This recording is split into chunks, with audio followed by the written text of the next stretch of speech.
Welcome to the Film Garage 208 podcast. My name is Sarah, and this is Daniel. Hello. Hello. Today we have with us Alyson Natoni of Elevation Floating Fitness.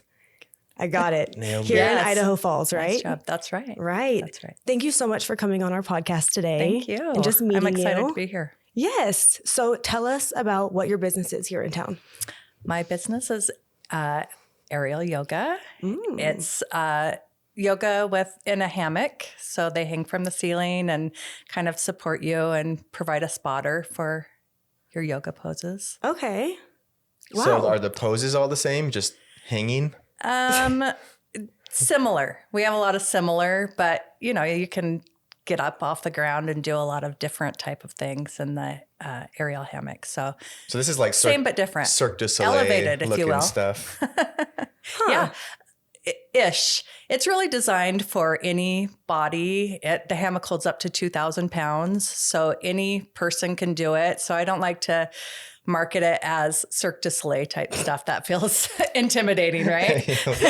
So it's Pretty advanced. Yeah. Okay. it's not advanced. Yeah. Though. It's for anybody, Yeah. really. Yeah. Uh-huh. How does it work? Yeah. So we had to have the hammocks engineered so that they're super safe structurally. And Like you yourself had them so engineered?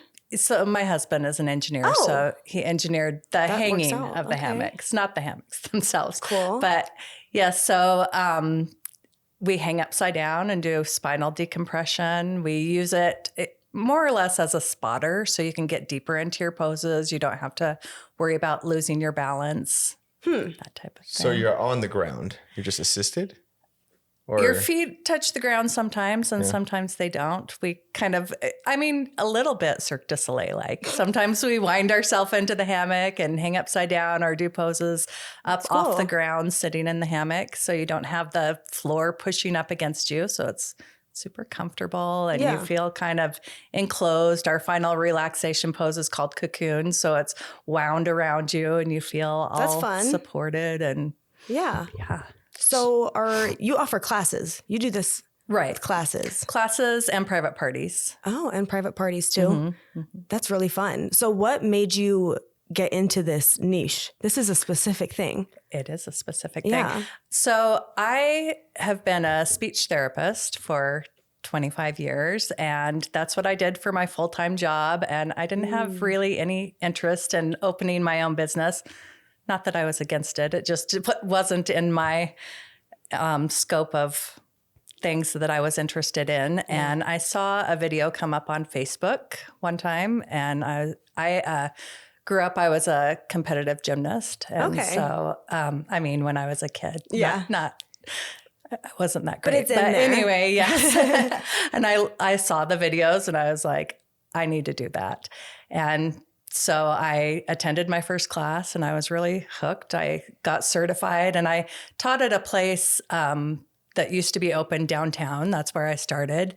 And then I ended up opening my own space. Yeah. I came across a space that, had I-beams in it already. So we didn't have to invest a lot of money to get started. And so I was kind of doing speech therapy and doing this aerial yoga on the weekends and in the evenings just because I loved it.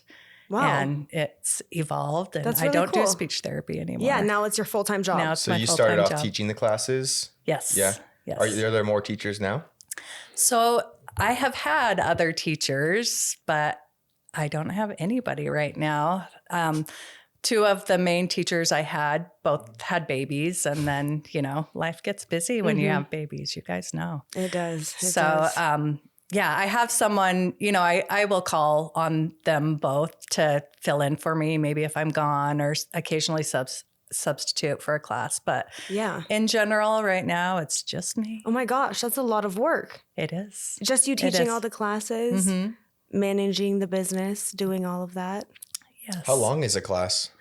About an hour. It depends. I have some classes that are an hour and a half, but mostly an hour.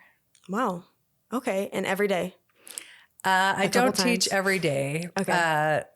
I did. When I first opened, I wanted it to be everything to everyone. So I was, scheduling classes around anybody that requested a class. Yes, we'll have one then. We'll do that.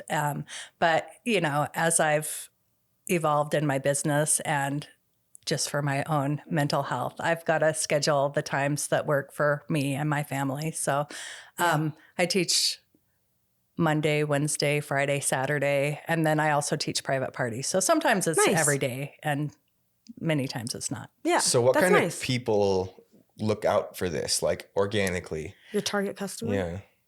I think...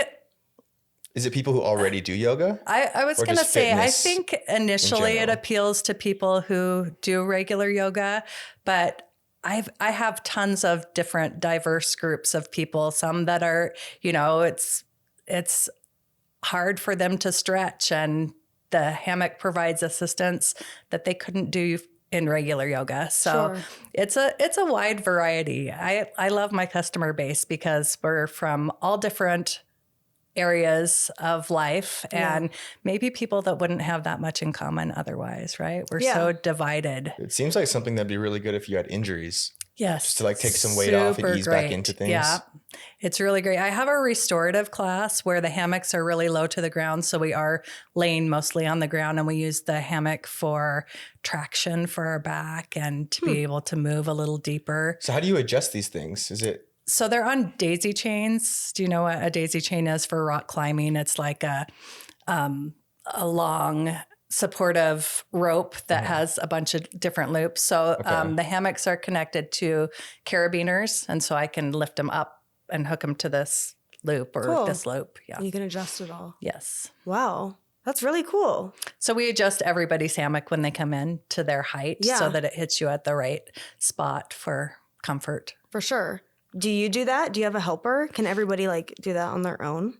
I usually do it. Yeah. People that have been coming for a long time can do it themselves. I have several it's not too much work stools in there, so everybody's adjusting. Yeah. Have you ever used those TRX bands? Those yellow? Yes. It's amazing how many things you can do with just those two like pieces of rope, basically. Right. So I'm just trying to think of the kinds of things that you could be doing in your workout, and there's probably a lot of options. Right. So I have more than you'd probably think. Right. I have 7 of the certifications that come along with anti-gravity yoga. One of them is suspension fitness. So very similar to TRX. We use the hammock in the same way. I have a Pilates certification and a air bar certification, which is like a ballet bar class. Anyway, there's a lot of different ways to use the hammock. Yeah. And one of them is we call it the workout class, and we do a combination of Pilates and suspension fitness. Cool. Much the same way TRX is used. Yeah. That's probably a nice change up too, even if you weren't, like if someone who didn't do body weight workouts normally. Right. It'd be nice to mix in. Right. Exactly. That's true. That's true. It's like riding a bike, like doing a bike workout. If you just do like legs, but don't ever ride the bike. Right. And you try to do one, and it just destroys you. Exactly. Yeah. You were talking about all of those certifications that you had. That's a lot that you have built up. That's a lot of work. You said 7? I have like 7 Pilates, of the certifications. Because then you had to become like a teacher, or what is that? So each certification, you travel to the place where they're offering that class, and it's usually about 5 days, all day long and all evening long. And it comes with a book that you study. And at the end, you have to take a test, both in person, like the teaching portion, and then a written test to get the certification. Cool. So yeah, I've been to Hawaii and California. Which one did you do in Salt Hawaii? Lake. Aerial yoga. Aerial yoga. Which is what that is, right? But it's one of the certifications is the aerial. Wow. How tall are your ceilings for this? Gosh, they need to be at least like 9 or 10 feet high. I think ours are 12 feet. I honestly don't know. They're overly high for the need. Yeah. I feel like I saw a photo a second ago. They looked really high. Yes. They might be higher even than 14 feet. Yeah, I think it's higher yeah. than that even. Yeah, for sure. I'm not great at judging that kind of thing. Sorry. Construction. Whenever I've seen pictures of people doing this, they always look really graceful. Is it easy to look graceful? in it. Yeah. Hey. What's the first time look like? It can look a variety of different ways, right? Depending on how much body awareness you have or how much regular yoga you've practiced, how many sports that you've played. You know, there are people that are, you know, really take to it and it's very easy the first time. And there are people who get a better workout the first time, and all of it's good. All of it's good. I have people, you know, that still come, you know, 5 years later, and still some of the things are not easy, but they keep showing up. Yeah, that's cool. So you have, so these clients or customers, you're retaining them. What are you doing to keep such a strong clientele? I mean, I think they just love aerial yoga, right? And I have a real passion for it. I love it. I don't love maybe the business end, and maybe sometimes I have some other things on my mind before I show up. Yeah. But when I get there, there's never a day that I don't love it. And I think it comes through. Yeah. What is the energy like in these classes? Are they calm, like a yoga class, or is it more workout, like upbeat? I offer a variety of classes, and one of the classes, the restorative class in the low hammocks, it's very quiet and focused and meditative.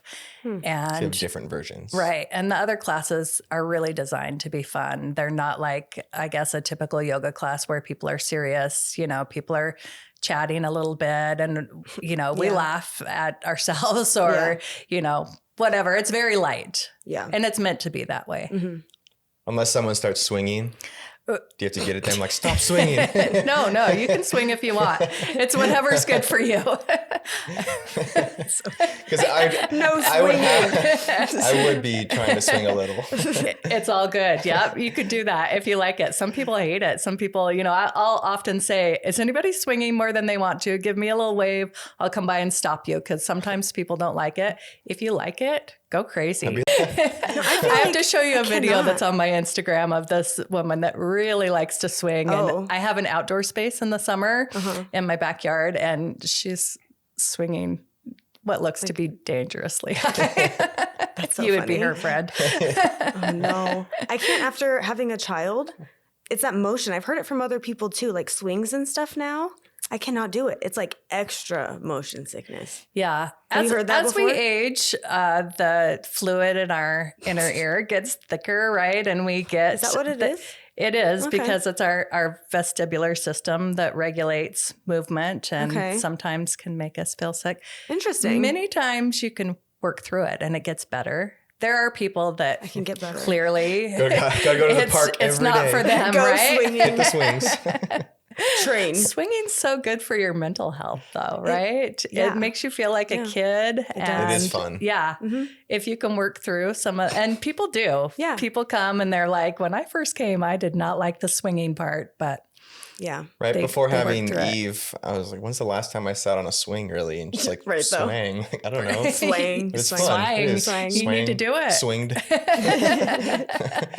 Okay, so let's talk about your social media. So what do you do to leverage your socials? You know, there's always room for improvement in many aspects of your business. This is one thing. I have a real love-hate relationship with social media. I think we're so lucky to have it, right? It's free and it reaches so many people that I couldn't reach. There's so many benefits. Also, I feel like it's really bad for your mental health. Yes. And, you know, I have a really hard time. I have to really talk myself into, okay, you have to post once a week or whatever, and I'll do it for a stretch, and then I'll go kind of fades out there. Yeah, I'm terrible at it, but you know, it's something I want to improve on, and it's it's kind of. I know it's on my list of things I can get better, and like channeling your creative thought into like the social media. Because even I kind of struggle with creating our own socials. So I'm like, I need to post something today. Right. And then I just, I feel like the stress comes I'm doing from something else. all the outside influence, feeling like you have to be like someone else's. And I feel like ours has gotten a lot more fun when we just try to be ourselves and just focus on like, what does our business need and make that versus like, what is someone else doing that like I think is better than me or similar to me. Right. Like, just do you. And it's a little bit less stressful. Be real. I have a thing where I want people to show up because they love it. I don't want to bug people. Sure. And for some reason, it's not bugging people. They don't have to look, right? But it's true. They don't have to follow. It feels a little, Anyway, it's just something I need to wrap my head around and get better at. And no, I totally get that. I completely get that. It was... we feel that way, and then people tell us like, oh, I didn't see that. And I'm like, we posted about that 4 times. What do you mean you didn't see it? And then it's like, oh, I guess people really don't see right. That's true. We heard it was a best practice of posting or talking about it like at least 3 times before people have like kind of even thought about it. And then there was one Marcella at Bustin' Moose. Marcella was she talking said, about that. So I don't know what the marketing principle is, but people have to hear it 7 times before it sticks. So they have to hear your name 7 times before they'll actually like commit to a decision with you on average. So like if you feel like you're annoying someone by telling them once or twice, you're not, you know? And it was like... Thank you for that perspective. Yeah. Really. And it's like, That's how many spam emails are you getting a day from like the same business? They're not afraid of annoying you. That's true. Every like day. they don't care. Literally 3 times a day. There's no so it's shame. like you just add on in there. Like what's Such the good worst? points. I love this. Those are what I'm constantly reminding myself. So those are the things you can do. I appreciate it. Plus how fast you scroll through things you don't really care about. So you might have people just seeing your stuff a lot and being like, oh, whatever, scrolling past. But it might hit those customers who really care and they might love it. You never know. Or they'll hate it and be annoyed of you. Yeah. It's true. You can't keep everybody happy. No, that's, yeah. Not everybody is your customer. So have you faced any challenges or obstacles since opening your business? When did you open this again? 2015. 2015. Yep. So it's been So a while it's been now. a minute. Yep.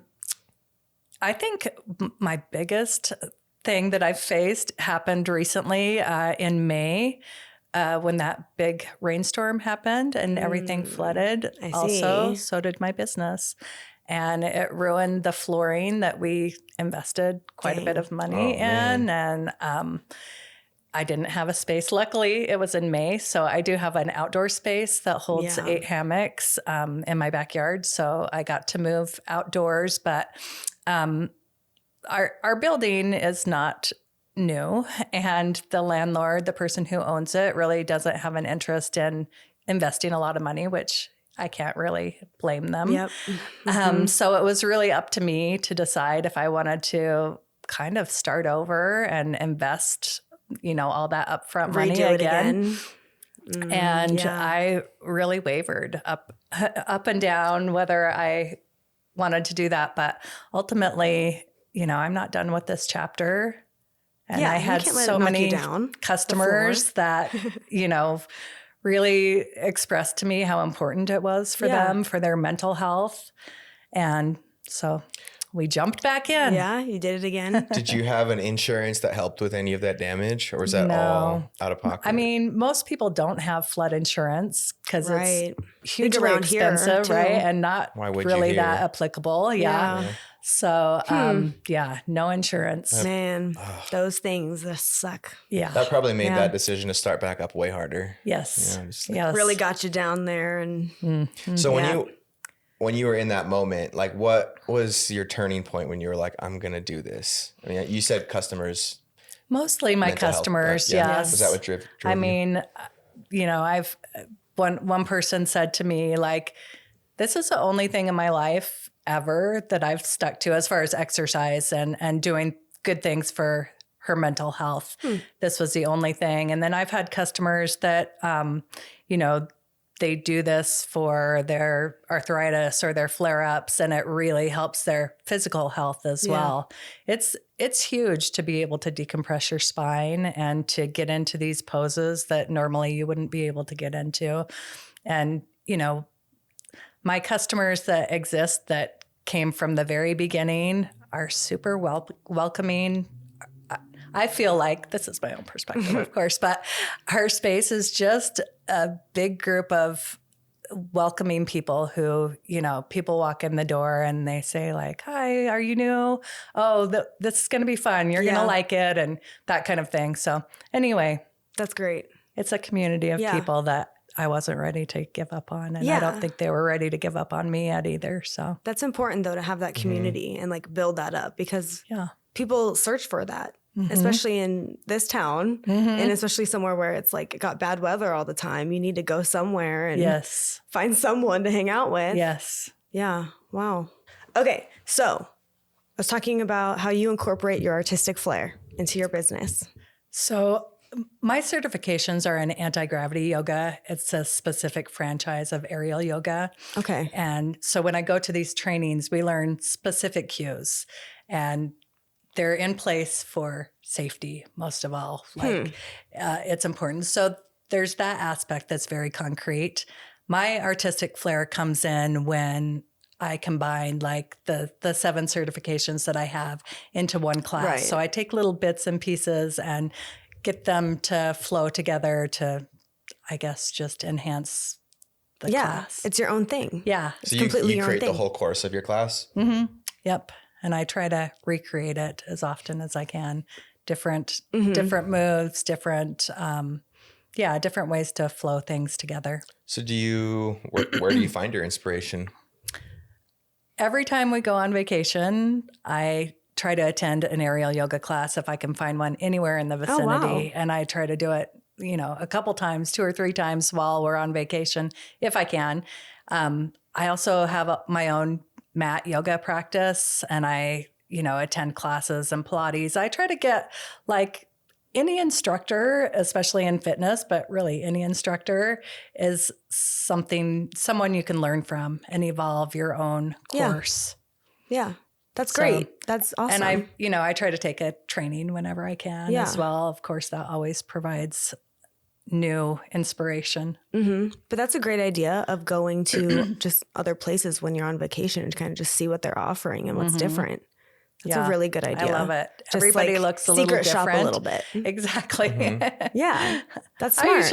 I usually tell them, like, tell I them. don't go in and announce. I'm a teacher. But, we usually have some kind of conversation. I own a yoga studio. That's right. Move aside. I'm teaching. I have 7 qualifications. Step aside. But continue. They like to. I'll be judging you this whole time. Like the principal coming into class to watch. Yeah. No, but that's smart. That's really cool. I mean, they love to collaborate too. They go, "Oh, how do you teach this?" Or, what does this look like for you? And usually, I don't always say that I'm here because I have a yoga studio, but if it comes up, I do say it. Is my face all red? You don't feel like you have to lie. I don't own a yoga studio. I've never done this before. Just goes running out I'm of just class. naturally gifted. I know all the words, all the terms, everything. That's funny. Okay, so I like that. So have you done any collaborations with like local people in town or done like So I have, things? yes, several different times I've collaborated with other business. I have one person that is a yoga teacher in town that we both play the crystal sound bowls. I play those at the end of my class, and she plays them too. So once a month or sometimes twice a month, we have a sound bath where she comes in and plays the bowls. I teach the restorative yoga, which is, meditation and low hammocks and just lots of deep stretching. And we kind of, we've really been there over the years for each other to kind of help build up each other's businesses. We always do a sound bath for Pride. We always do a sound bath that we donate our whatever we make in December. We just have really helped each other out. That's really cool. It's important to have someone like on your side, especially in like a similar industry too, so they kind of get what you're going through. Right. And to know that we're not here to compete with each other. Sure. Like if her yoga classes are for you, that's great. Let me tell you when they are, where they are. And she does the same for me. For sure. Yeah. Because it's not everyone's cup of tea. Right. Like it's not. shop around. Yeah. What percentage of people that come the first time return and do it again? Do you find that people stay around? Like 70 or 80%. A lot of people come back. So do you do monthly classes then, or monthly memberships? I used to. I don't anymore because I'm the only person. If I have to be out of town or, I have to cancel a class, it was a lot of pressure to sell a monthly membership and then, potentially have to cancel a class. And for sure, I don't like upsetting people. Yeah. So do you think you'll grow and add some more people to help you out to do that? I have one person right now that's going to be taking a training. So are you training or how? Just from someone else? So I could train without a certification, right? And you don't have to be certified in the state of Idaho. So there's that avenue. And then there's also, you can take the, anti-gravity as one certification, but there's also other aerial yoga places that offer certifications. Well, that would be cool. So do you think you'll do more things once you have some more help? I do. Yeah. Yes. Do you have any excited. Yeah. Plans, yeah, thoughts? just expanding our class load. Like, I'm limited to, I teach about 7 or 8 classes a week, which is a lot. Yeah. And gotta so stay if fit. I can, yes. Gotta stay mentally healthy mostly. Yes. Do you find that hard doing those workouts week after week like that? Because with that many workouts, do you have an off day? Oh yeah. I don't teach on Tuesday, Thursday, or Sunday generally. Sometimes I, do bunch them up per day. Private classes. But yeah, I don't find it hard. A lot of it is stretching and relaxing and just really focused. And some of it is working up a sweat. It's a big variety. Sure. It's not like you're like lifting heavy weights and burning out like every workout. Yes. Okay. I see. You may have noticed. No. Okay. I want to also talk about pricing. So how do you price yourself so that you don't undervalue yourself? Because that's important, especially with times like right now. It's the thing I'm worst at. Okay. For pointing out all the things that I need to improve on social media pricing. That's why we invited you here today. Yeah. Yeah. It's hard for me because we're in this rural community and people aren't willing to pay. Like if you go to an aerial yoga class in a big city, you'll pay $40 or $50 per class. Oh yeah. Mm-hmm. And for anything though, like any class, $40 to $60. Yep. Yeah. Uh-huh. So obviously I can't charge that. And but I also want to appeal to people that can't afford, anyway, it's, no, you don't as have you to, can see, you don't have to I'm like around totally stammering. Like it's hard. It's hard fine to say you want the clients that are willing to pay the price that you want to be paid. But sometimes those people just, I get it. Like you want everyone to show up and do it. Exactly. And so then you like lower your prices so everyone can show up and do it. Right. But that just may not be of your benefit. I feel like I'm as affordable as I can be given the fact that I'm paying rent, I'm buying a new floor and you replacing my hammocks and, all of those things. Yeah. And the worst part of it is on occasion, not always, but I have private groups that will, try to say like, can you give us a better deal? Can you do it for this much? I cannot stand that. I'm Don't talk to me. Do you go into a restaurant and say, in fact, I had one person who was like set up their whole class and it's a lot of back and forth, like, okay, what days, blah, blah, blah.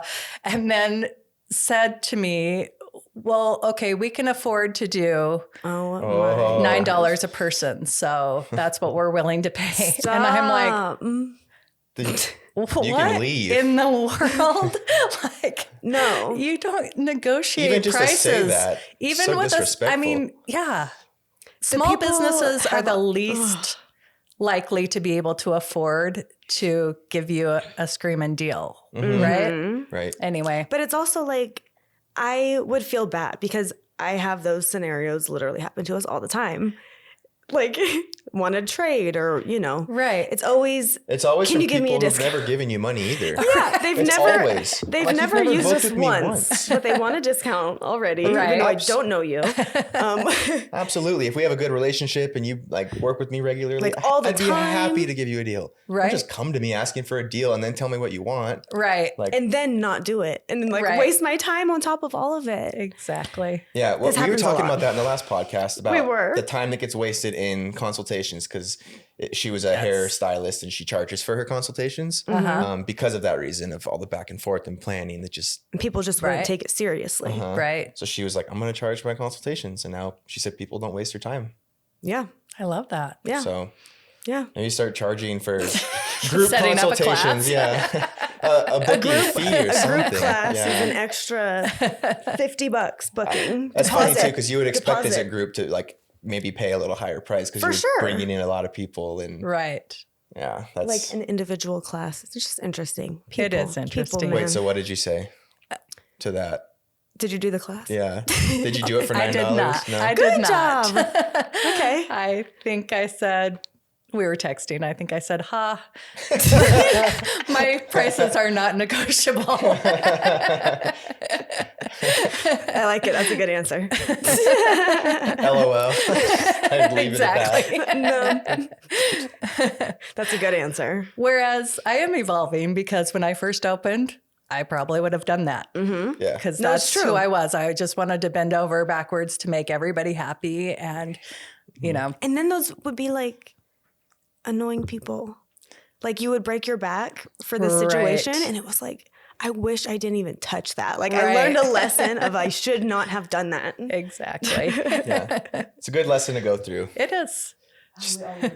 It's fun being on the other end of that lesson and realizing it and being better at Yes. standing up for yourself. Yes. It's for hard. sure. It's a really hard thing to get used to. It is. The first couple Especially- times you do it to a client and don't budge, it's like, you're like I feel Right. And then they say no and walk away and you're like, I lost it. I didn't get it. Yeah. It's like, it's okay. I didn't want it. I didn't Right. want it anyway. Those are not the people. That's what you have to tell want. Yeah. yourself. It was another thing with our podcast with Tia yesterday that I thought was like a takeaway even for myself, where I was like, okay, that was a great thought. And it was about pricing. And it was about raising your prices. She was like, I just raise them like 20% every year. And she was like, and if my like clients now just can't afford me, she's like, now that's just an opportunity for the new hairstylist to have a great client who's now in that same, you know, bracket of being able to pay for it. So it was a good perspective Yeah. of like don't be afraid to raise your prices because you're allowing growth for someone else to come into the industry. well, growing one day. yourself too. Yeah. Like if you're That's not true. doing that, it's like being stagnant. You know, everyone needs to raise their prices too. Right. But as long as you're raising your prices, it'll make, just growth keep continuing to happen. So I thought that was a good perspective. That is a really good perspective. because that can be kind of challenging, especially when it's like you want to get all of the people to purchase from you and get all the business Right. and you just can't be so cheap. Like it's just not worth it. It's true. Yeah. Yeah. Just takes a while to get to that point. It Especially does. when it's a new business because you just want to put everything back into it and every bit of money you can take to do that. But I think is that's nice. like when you're ready for growth, because you can't just do that right from the get-go. Yeah. You know, like it's when you're like, you're there. It's time to grow. When you have your 7 certifications, 9, 7, 9. And a black belt. I regret ever saying that. No. The person I collaborate with, actually, when I was reopening inside, she's like, I've only raised my prices twice. And one of them was just recently when Wow. I reopened. And she's like, it's time to raise your prices. Yeah. And I said, yeah, I know. And she's like, listen, you just bought a new floor. Raise your Yeah. prices. 100%. And I'm like, you know, I really needed kind of a push. I'm It can be something hard. I need to grow. Because you feel like you're for disappointing sure. people if it's like Yes. all of your regular customers. Right. But in the reverse, it's like, I would want them to support me, you know, where it's like, true. yes, you do need to earn an extra $5-10 per class, whatever it is. Because Right. it's like, you deserve it. And what was her, I don't know where Tia, the hairstylist, came up with her math, but she said she did 20% every 18 months. She just upped her price 20%. And Yeah, I'm not sure, but I'm sure it'd be different for everyone what you could get away with, but absolutely, yeah. Yeah. Wow. Raise your prices, but don't blame it on us if it backfires. Deal. Okay, so let's see. We actually answered a lot of the questions already. Mm-hmm. So do you have any advice for someone who is going to start their own business? Not necessarily aerial yoga, but just a business in general. Mm-hmm. I think if you feel passionate about something, you have to follow your heart. I could have never seen myself here 10 years ago when I was practicing speech pathology. And so I just kind of followed my heart, and my life unwound in a way that I was not expecting. Mm-hmm. So I think if you have fire for something, you can't just put it aside, right? You have to. I was lucky because I got to ease into my studio because I had another job. And so I wasn't counting on that money to provide for my life. Mm-hmm. So, it was a little bit like tiptoeing into the water. And regardless, if you have a passion for something, you have to follow it, whatever it looks like. Maybe it doesn't look like quitting a job and starting this. Maybe it looks like tiptoeing in and doing what works for you. Sure. Mm-hmm. Yeah. If you could tell your younger self one piece of advice, what would it be? Like when you started this business, from what you know now. Because you said you switched careers. We should have talked about that a little bit more, about you being a speech pathologist. Mm-hmm. So you had to go through school. You were dedicated to this. Had to get in all the debt for speech pathology school. So I didn't see myself leaving that because that's where I invested my money and my time and my blood, sweat, and tears. Am I allowed to do anything else after that? Exactly. That's so true. Yeah. So, sorry, what was the question? I don't know. I segued the conversation back into your changing your career paths because I realized we didn't even talk too much about that. And I wanted to know more. So how it happened was I really just had this passion for the aerial yoga. When I started and opened my space, my boss, then I worked for a private practice, allowed me to see some of my patients down there. And with gross motor movement, communication really improved. So I got to see kids, swinging in the hammock, also working on speech. So you had hands-on with it. Yeah, it was a great transition. And then eventually, through a variety of things, I just ended up leaving and just focusing on aerial yoga. Yeah, that's really cool. And that you had that experience with it beforehand. Yeah, I was lucky to be able to transition that way. Yeah. I just remembered what the question was kind of before we segue. Oh, yeah. Mm-hmm. Was the piece of advice you would give to your younger self? Oh, your younger self. Right. Sure. When you started this business. Mm-hmm.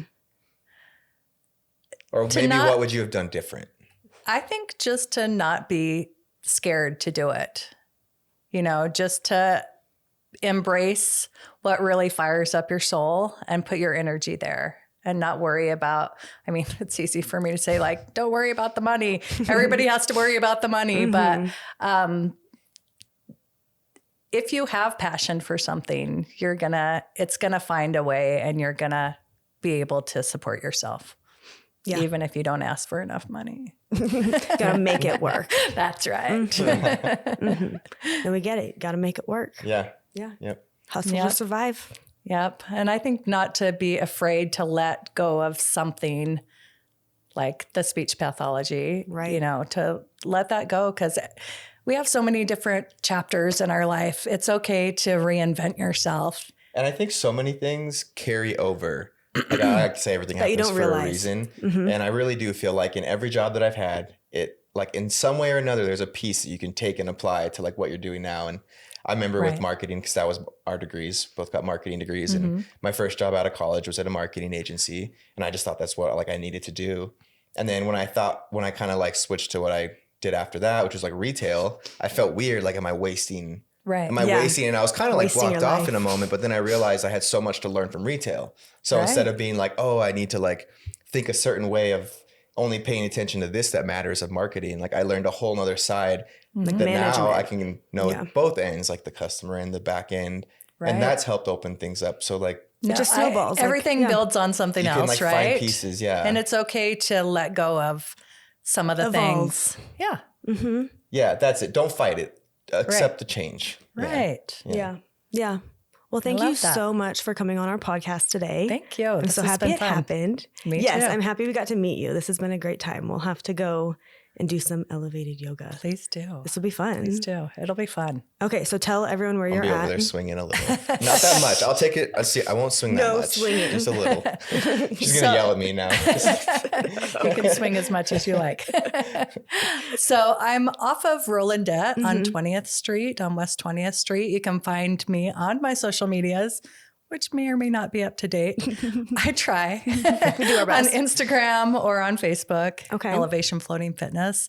I am on the Mind Body Fitness app, which a lot of different businesses use for scheduling. So you can download that app and search for Elevation Floating Fitness and find the schedule. Cool. And then you can just book online You can book on that app, or you can, my phone number's all over my social media. So you can also just reach out. All right. Good to know. Well, thank you so much. Okay, thank you. Bye, everyone. Thanks. Bye.